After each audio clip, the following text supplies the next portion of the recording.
Hello students, welcome back. I am Raman Gupta from Government College Bara. Today I am going to share my views on the essay on superstitions written by A.G. Gardner. Before commencing the essay, let's talk about A.G. Gardner.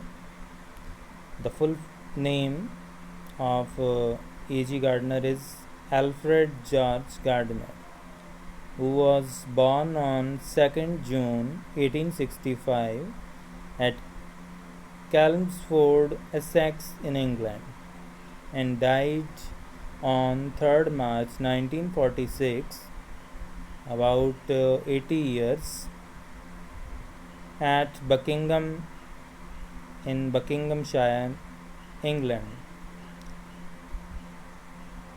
His nickname is Alpha of the Plough.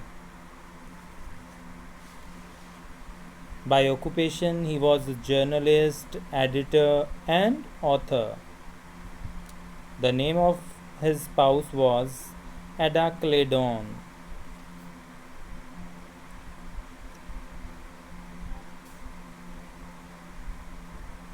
Early life of A.G. Gardner. Gardner was born in Chelmsford. He was the son of Henry James Gardner, a cabinet maker and alcoholic, and his wife Susanna Taylor. As a boy, he worked at Chelmsford Chronicle and joined Northern Daily Telegraph in 1887, which had been founded the year before by Thomas Purvis Rizema.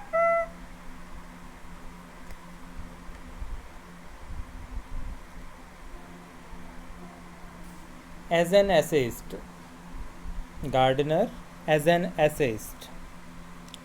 From 1915, he contributed the Star under the pseudonym Alpha of the Plough. As we have discussed that he was known with the nickname Alpha of the Plough. At the time, the Star had several anonymous essayists whose pseudonyms were the names of stars. Invited to choose the name of a star as a pseudonym, he chose the name of the brightest Alpha star in the constellation, the Plough. His essays are uniformly elegant, graceful, and humorous. His uniqueness lay in his ability to teach the basic truths of life in an easy and amusing manner. The collections, Pillars of Society, Pebbles on the Shore, Many Furrows and Leaves in the Wind are some of his best known writings. A reviewer of Pebbles on the Shore said Gardner wrote with fluency, deftness, lightness, grace, and usually a very real sparkle. The end of the essay, The Vanity of Old Age, is typically neat, for nature is a cunning nurse. She gives us lollipops. As a cunning nurse gives, she gives us lollipops all the way.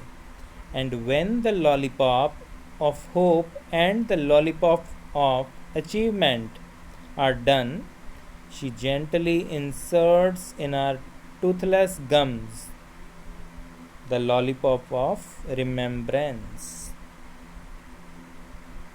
And with that pleasant vanity, we are soothed to sleep. So, in summing up about him,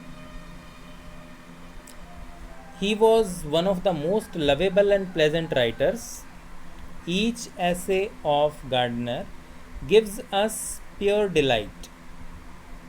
For him, any subject was good enough for writing, and he wrote with perfect confidence, ease, and grace. His essays are full of humor and personal touch. His sentences are usually short, and figures are homely.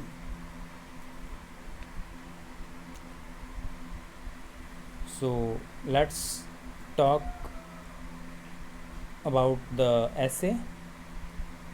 The essay on superstitions is from Gardner about the belief and disbelief without any logical reason, which our people of the world have for some particular occasion and happening. In this essay, the author describes many superstitions and superstitious beliefs and temperament of the people towards them, like number 13, thundering, clouding, and flight of birds. So, these are the common superstitions which people generally believe in. But what is their significance? Is there any scientific reason behind them? This has been well discussed in this essay.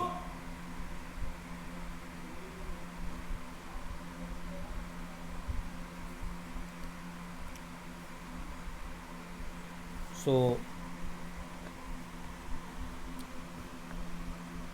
in ancient times, people believed in superstitions. Generally, superstitions are irrational beliefs. Cicero lost his life by trusting to the wisdom of crows. When he was in flight from Antony and Caesar Augustus, he put to sea and might have escaped. But some crows chanced to circle round his vessel, and he took the circumstance to be unfavorable to his action, returned to shore, and he was murdered. So, this was about superstitions. It means superstitions are not based on any logical belief. There is no logic behind them, and we should not follow blindly these superstitions. Caesar Augustus had to face his fatal end due to the belief in superstitions. If he had not gone back to the shore, he might be escaped. When Pompey was afraid that the Romans would elect Cato as praetor, he shouted to the assembly that he heard thunder and got the whole election postponed, for the Romans would never transact business after it had thundered. So, these are the various examples, illustrations quoted in this essay by the author, that due to superstitions, people stopped their major actions, their grand actions, and in the result of that they had to face such kind of Wrong end. Alexander was always surrounded by fortune tellers, just as a modern ruler is surrounded by his ministers.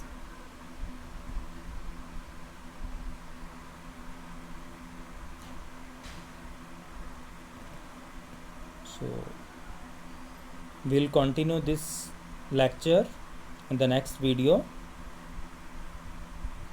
I hope you will get it. If there is any problem, if you encounter with any problem, you may ask. Thank you and have a nice day.